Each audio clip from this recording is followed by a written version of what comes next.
Welcome to another Ultralight Airplane Design video from the Ultralight Airplane Workshop. I'm Leon. Although in this video I shouldn't call it Ultralight Airplane Design, this is more of a tool using video. And in this case it's going to be hydroforming. Now I've done a hydroforming video before, but it was not ideal.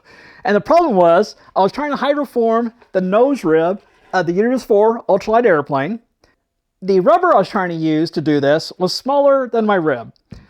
So as you can see, this was the size of my rubber, 12 inch by 12 inch, and it wouldn't cover the entire rib. So the way I ended up doing it was to do a little bit of pressure in one spot and then move over and do a little more pressure, go all the way around and then increase the pressure and keep doing that. And it took something like 5 or 7 iterations before I felt comfortable. So that is clearly not ideal. It's very tedious to do. Ideal way to do it is just one press at one time. So the rubber is bigger than your part. Now what I had wanted to do was to do the main rib for the next hydroforming video. Let me show you the main rib. So this is the form for the main rib of the UWS-4 Ultralight Airplane. And I'd hoped to do this entire rib hydroforming. But I'm making a new hydraulic press table to do hydroforming that'll have a bed that is about 26 inches by 38 inches. Now I wouldn't need the entire bed to do it. I could do it with half a bed. But it's taken longer to get that done than I would like. So in the meantime, I was trying to think of what I could do to go ahead and demonstrate some hydroforming, and I had a little brainwave. As I had mentioned in a previous video on structural analysis for the main rib of the UWS-4 Ultralight Airplane, there are some pieces that are behind the aft spar that help support the skins and the hinge for the flaps and the ailerons. And let me pop it up on screen here what it looks like. There's a lower one that supports lower skin and the hinge for the flaps. And then there's an upper one, which will actually be different for the ailerons, and it'll support the aileron hinge and the upper skin. So these are just the flap portions. They'll be redesigned, but very similar for the aileron. Well, I realized these pieces are small enough, I can do it in just a 12 by 12 area. So that's what we're going to do for this video. So what we're going to look at now is all the clips that I recorded of making the templates for cutting out the aluminum for these parts, making the forms, cutting out the aluminum, and then doing hydroforming. So let's get to it. This video is actually my second attempt at making this video. The first attempt had some problems. My SD card got corrupted, so I decided to do the whole thing over, but made some improvements. When I was doing the first attempt, I kept making mistakes, forgetting steps, and then having to go back and sometimes do little startovers or workarounds to deal with the steps that I skipped. So in this video, I decided to make a checklist of all the steps to go through. It's in 2 parts. We're doing the first part now, and this is making the template for cutting out the aluminum and the form for forming the aluminum over. As I go along, I'll do a little check mark at each step as I complete it. And by the way, I'm making a long form of this, which has descriptions for each of these steps. And my plan is to make this publicly available. And you'll notice as we go along the video, this checklist actually changes over time because I'm making enhancements, I'm adding more, making some changes. Now these parts have already been designed. So that was the first step. I did that quite a while back, I even made a video about it. And I'll put a link to that video up here in the upper right-hand corner. And I also made a technical drawing. And I believe I've shown that in the video also, probably the same video. But you'll be seeing the technical drawing here in a moment. And I've printed these technical drawings out. I went to FedEx, there's a FedEx store near here, and I had some architectural D-size printed out of the technical drawings. So let's go to the next step. And the next step is to check that the scale on my printout is correct. I want to make sure it's full size. We're looking at a slightly older drawing that I have here. I actually have a newer version with the actual dimensions in the document. And dimension is actually 23.992 inches. Now I wrote on here on a slightly older one, 24 inches. I measure it by putting the 1 inch mark on one side of the dimension I want to measure. And then I measure over and it looks like it's just right at 25 inches. So that's really close to right. So that's 24 inches in length. That's just right. We'll go with it.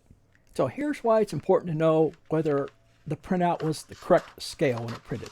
I'm cutting out the template and the form for these two parts. I'm cutting them out because I want to paste them to some material, and these pieces of paper will be the pattern to use to cut the material. So don't need a lot of dimensions on the technical drawing for these parts.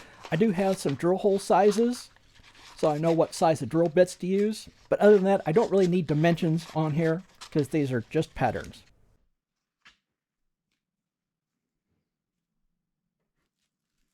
I need another copy of the patterns for the templates.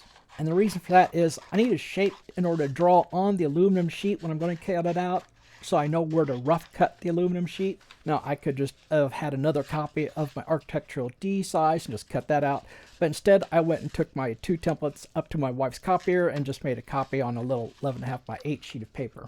And verifying the scale of the pattern isn't important in this case, as long as we're within a few percent of being correct. I'm just using this to rough cut the aluminum.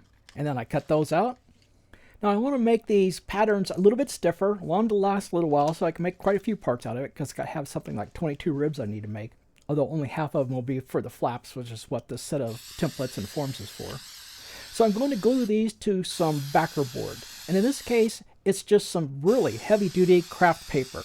I got it from a home improvement center. They sell it as a wooden floor protector. It's about 36 inches wide, probably what, a 32nd thick, and it's fairly stiff. So I'm using some sprayed adhesive to stick the paper patterns to the craft paper, and I'm using 3M Super 77, and it is super sticky, but it works pretty good. And I want to put some weight on here because the craft paper has a little curve to it, and I wanted to flatten it out a little bit. And in order to keep the adhesive from sticking to my weight block, I put some packing tape on here. While I'm waiting for the adhesive to dry on those patterns, I'll skip a step, the trimming step, and go on to finding the material for the templates and the forms. In this case, I have some scrap plywood laying around from previous projects, and I'm going to try to find the smallest pieces I can get that'll still fit my paper patterns. So I try a few orientations till I find something I think it's going to work out pretty good. In selecting the material here, I need to keep a few things in mind. So for the template, I'm going to be using a router with a straight bit, but a roller guide bearing on the bottom. So the thickness of my material has to be enough that that roller guide bearing can roll along the edge of the material, but not rub against whatever's down below. So a 1/2 inch would probably work okay. And the material has to be robust enough that I can make all 20-some ribs from the template. Now with the roller bearing, that shouldn't be any problem. In fact, it should be a problem for most materials. And I've got some screws, so I'm going to have to stick through some holes in it. And these screws have a flat top and they're countersunk. So I have to have the material strong enough to at least handle that countersink without accidentally pulling through, so it can't be too soft material. So I'd like to be fairly rigid, and plywood works pretty good for that. I think MDF would probably work for it too. Now for the form, I would like for it to be even more robust because we're going to be putting a whole lot of pressure against it. So it has to be fairly stiff. It can't be compressible. MDF it might work. I'd rather use plywood. It has a little more structural strength to it. Other materials could probably work too. Thick fiberglass. Oh, by the way, also the thickness. So I'm going to have 1/2 inch flanges all the way around. So my plywood at 3/4 of an inch is good. 1/2 inch would be probably a little too close. 5/8 might work, but I like 3/4. The next step is to adhere these paper patterns to the plywood I've selected. Again, I'm using the 3M Super 77 adhesive to do it. Now I made a few mistakes here, 2 mistakes. I probably should have cut my patterns just a little bit closer to the lines. When I ended up sticking these down, my patterns stuck out just a little bit past the edge of the plywood on 2 parts. Now I don't notice it here, I notice it when I'm actually cutting them out, and then I have to remedy it. But we'll get to that here in a moment.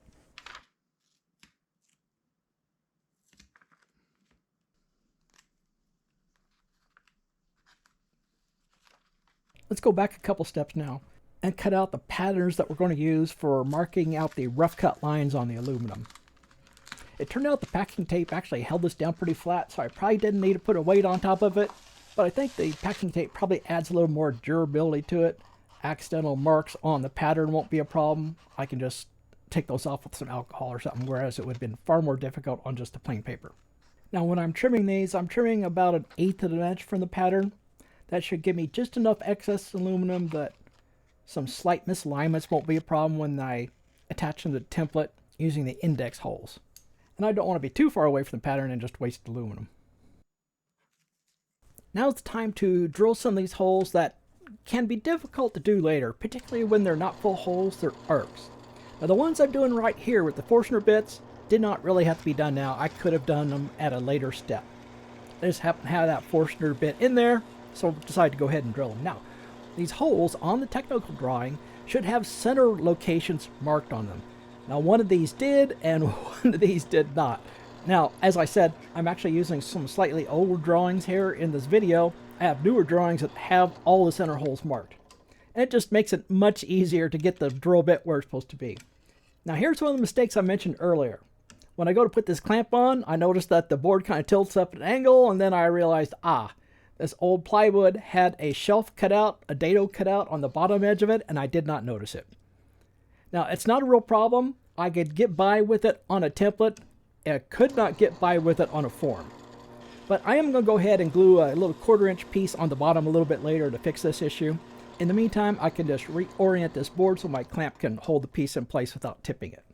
But now comes the holes that I need to drill now, particularly on these outside outlines of the template, and these aren't full circles, they're arcs. Now if I cut all the straight lines first and then came back and tried to put in these little arcs, and these arcs are for strain relief when we start doing bends, and we'll talk a little bit more about that later. If I waited till later to do it, I'd probably end up having to do a hand tool, or I'd have to do something like an end mill to make these little arcs.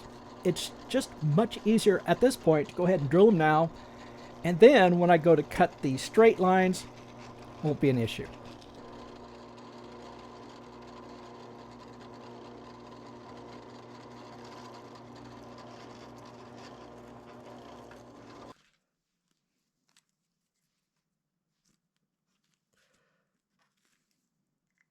I'm going to use the bandsaw to cut the straight edges on my templates and my forms.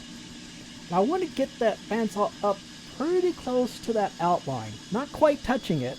I'm going to use a sander, a disc sander, to get the final material removed to get right up to that outline. But I'd like to get within a 32nd of an inch to almost touching it. There were a couple of times here where I actually did touch it, but it's not a big issue. As long as I don't go through the line, I'm okay. Now my 3/4 inch wide blade has a little bit of trouble cutting this curve right here. It can just barely do it with a little bit of struggle.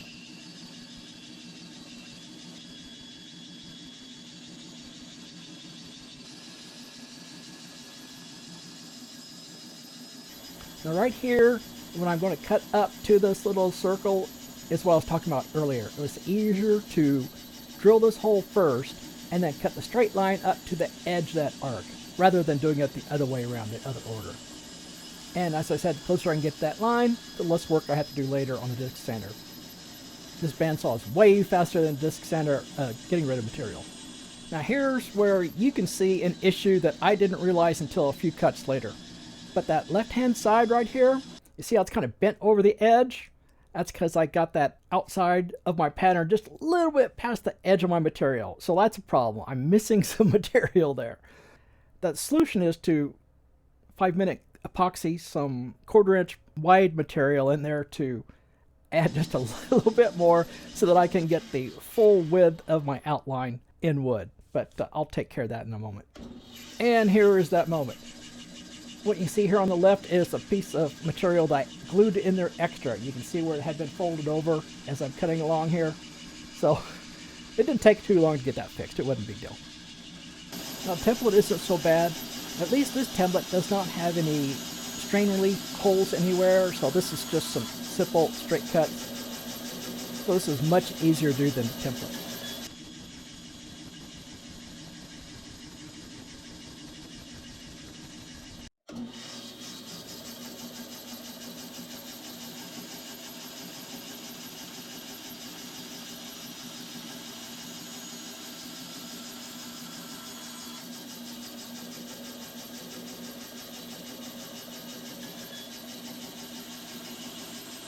And here is the fix for that dado cutout that we showed earlier when I put the clamp on. It tilted the board. And again, I used some 5-minute epoxy to glue some 1/4 inch thick material in that dado space. And all I had to do is cut it out.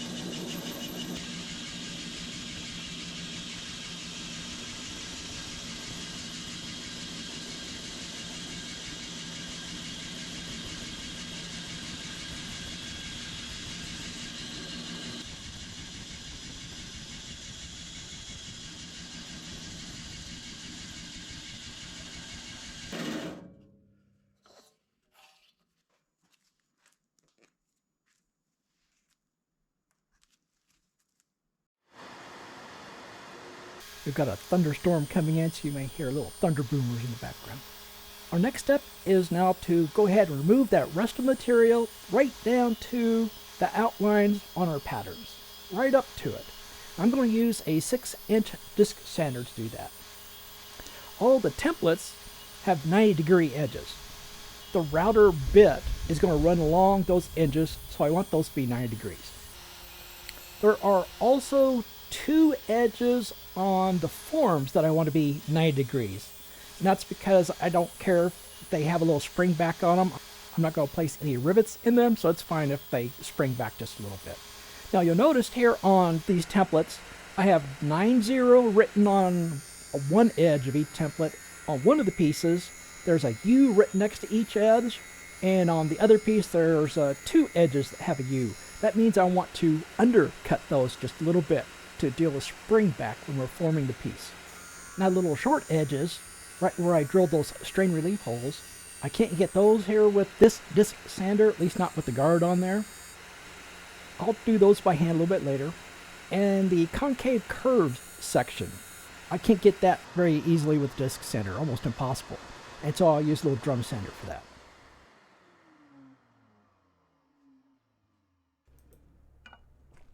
Now let's set this up so that we can do some undercutting on some of these edges to deal with the aluminum spring back. I've measured some aluminum pieces I've bent before, and I was measuring an 8 degrees of spring back. So what I've done is I've set this handy little device here to 82 degrees, and that should give me an 8-degree undercut. And if everything works out right, I get 8 degrees of spring back, then the ultimate bend will be 9 degrees. So let's give this a try.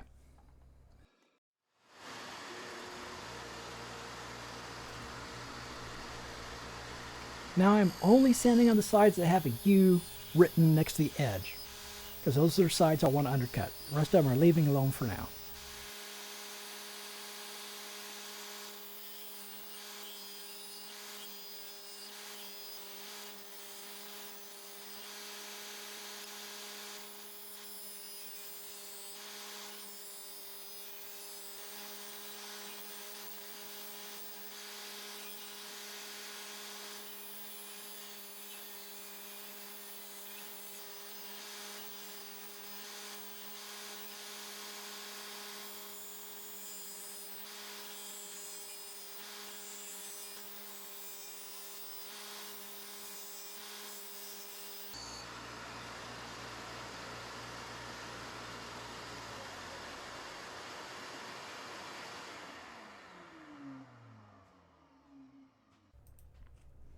Well, next we're going to work on smoothing out the edges on those concave curves.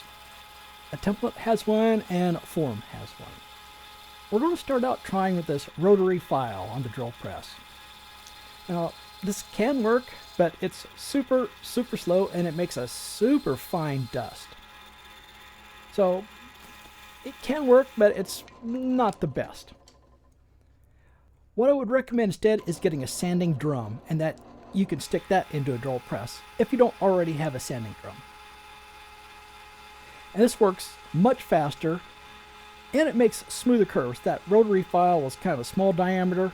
This drum is much larger diameter, and it makes better curves. Now, of course, if I had a really sharp inside curve that was smaller than this drum diameter, then I had to buy a smaller diameter drum. So the parts that haven't been sanded yet are these little arcs and the adjacent areas on the flanges where I put those strain relief arcs. So let's try a couple different methods here. I got a piece of board here that has some 120 grit sandpaper on it. It's a paper with an adhesive back on it. I've used this board for a lot of stuff. It works okay. It's a little bit slow, but it does have a little bit of trouble getting up in where I made those 1/4 inch arcs. Now I could reform this board just a little bit, cut some of the edges off so it'd fit in there a little bit better. I think that'd work. I think it's okay. But let's try something else. I happen to have a rasp, and a rasp that has some fine teeth on it and some rough teeth. It's got a somewhat rounded face and a flat face. And that fine, coarse rasp on the flat face I think works good. It removes material very fast, but still leaves a reasonably good surface finish, at least for what we need this for. So I'm really happy with this raft. Trying to clean up these edges near these arcs, near these strain relief arcs. It's working great.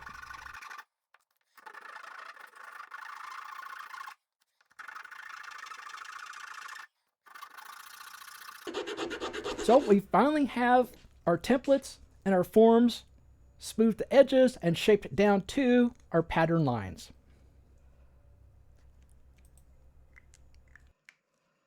Next, let's mount our template and our forms to some base plates. Now these templates and forms, they don't have any really thin parts to them that need support, but I'm going to do it anyway, just because it's convenient to be able to screw through a base plate edge to hold either the template or the form down while I'm working on it. Keep it from moving around. That way I don't have to do clamps or anything like that. So it's really convenient when I got a wood top table. I just screw right through the base plate in the table and hold things. So I'm going to go through my scrap pile and select some pieces for that. I'm going to be gluing the base plates to the forms and the templates.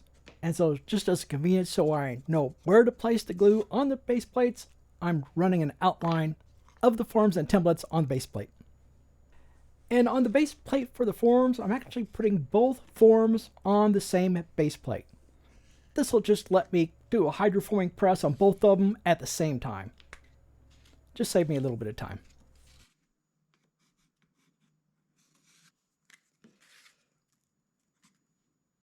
The next step is to glue our template and our form down to our back plates. Now in this case, I'm going to use 5-minute epoxy. Now other glue methods would work perfectly well. You could use wood glue. I'm not doing that because I don't want to wait overnight for the glue to dry. You could do something like CA. Now that would take a heck of a lot of some very expensive glue to glue down a large area using CA, but that's certainly workable. I would not try to use a spray adhesive, although the template and the form aren't going to have a significant amount of sideways pressure on them, shear pressure. I'm not sure I would trust that 3M 77 spray adhesive to work. It might, but I don't think I would trust it in this case. But epoxy works great, 5-minute epoxy. Now, by the way, the 5 minutes is how long it takes until it starts to set up. It's not how long it takes to cure. I would wait between an hour and 2 hours for it to cure. It shouldn't be tacky anymore. It might be slightly soft, but as long as you're not handling it roughly and putting a lot of side force on it, it should still allow you to work with it while it's still finishing the cure. Now here where I drew the outlines on the back plates, that's where this is going to come in handy. I don't have to use any more epoxy than is necessary. I only put epoxy down in that area. And by the way, I'm not spending a whole lot of time mixing this epoxy. I think it's enough to do a good enough job, at least for this application. And I'm using a variety of clamps just for the fun of it, just in case I see something about one clamp is better than another. I got some spring clamps, I have a wood clamp, and then I have a couple of weights that I'm using.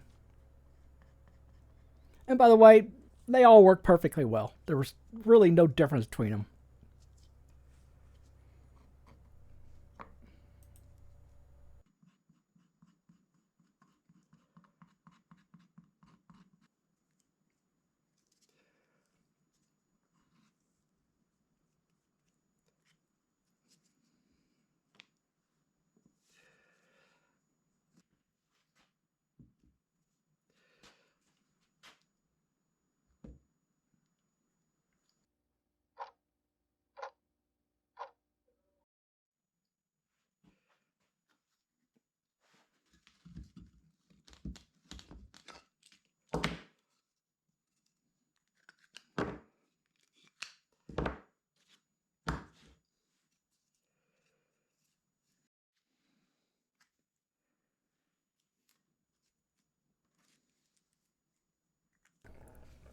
I don't have any cutouts on these templates or forms, so we can skip that. Now I have some bevels that I need to make. I'm going to use the router to do that with an angled bit. Now in order to make sure I have the correct depth on the bit, I have a little test piece that I run the bit along first, and I measure how wide it is to make sure it's the correct width. And by the way, this is only done on forms. There aren't any bevels on the templates. And here's an example why having the backer board is kind of nice. I can stick a screw in this backer board and it holds this assembly in place so I don't have to worry about it moving while I do the routing operation. And this first circle is a 1-inch diameter, so the flange is not very big. It's only roughly 1/10 of an inch. So that's quick and easy to cut out.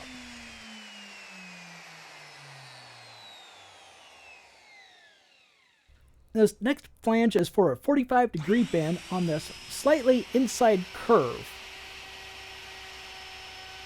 Now I've already tested the depth, so I know I got that right. And again, it's pretty easy to cut. I did have a little bit of a problem because I got stuck on one of the support boards off to the side.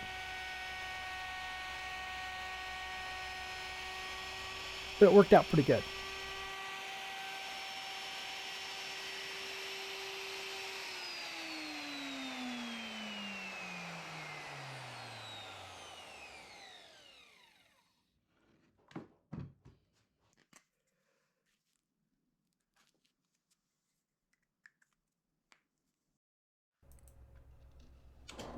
Nope, the end is in sight. The next thing is to drill the index or registration holes. Each template has 2 holes and each form has 2 holes, at least in this case. You can have more if you have a bigger part. And the purpose of these holes is to be able to line up the aluminum from when we cut it on the template so it'll go into the correct spot when we put it on the form, because those holes are in the exact correct spot.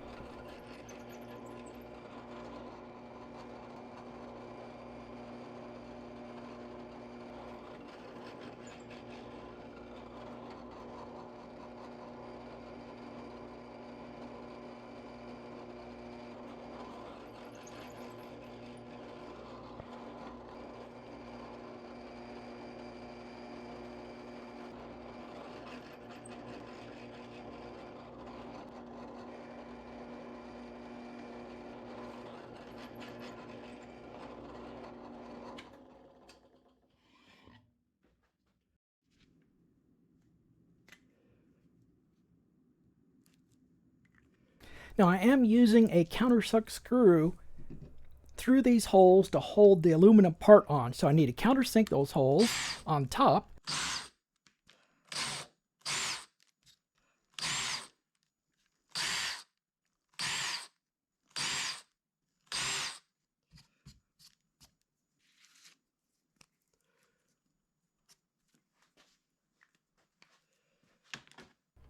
Now on these little arc areas on the templates where I have the tension relief holes, strain relief holes, I want to drill all the way through the back plate, because when I drill these holes into the aluminum, and by the way, I do have to drill these holes in aluminum, and that's because these holes are 1/4 inch diameter, but the router bit that I'm using to cut out the aluminum is 3/8 diameter. So it won't quite go back into these relief areas. So I have to drill these from the back side into the aluminum. So these holes have to be drilled through now, so I can do that later.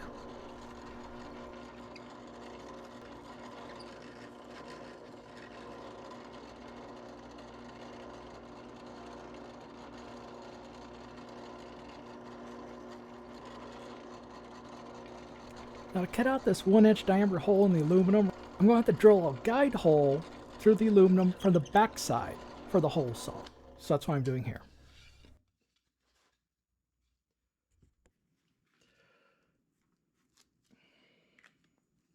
And the very last step in preparing the forms, we've already finished the templates. So the forms need to have a little bit of a rounding on the edges where we're going to bend the flanges over. That's because aluminum has kind of a minimum radius bend. Now we're using 16 thousandths aluminum, 6061 T6. And the minimum inside radius bend for that is the thickness of the material. So that inside radius is 16 thousandths of an inch. Now, I'm not going to do any sort of really accurate measurement here. I'm just going to use some sandpaper and just slightly round over those corners, just enough that I can feel it, and that should be plenty. In fact, it'll probably be closer to 2 thicknesses, but that'll be fine.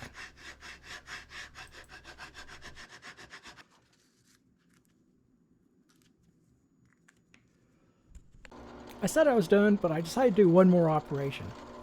I want these bottom plates to set flat on a table. Now, since the screw that I'm using for the index holes, the registration holes, goes all the way through, and there's got to be a nut on the back side, that nut would end up rocking around. So I'm going to countersink where that nut's going to be just a little bit, and then I'll cut the screws short enough that these plates can set flat on a table.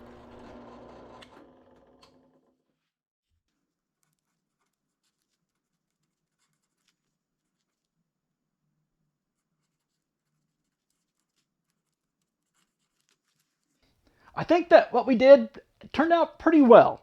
There's not a whole lot to say here for these patterns.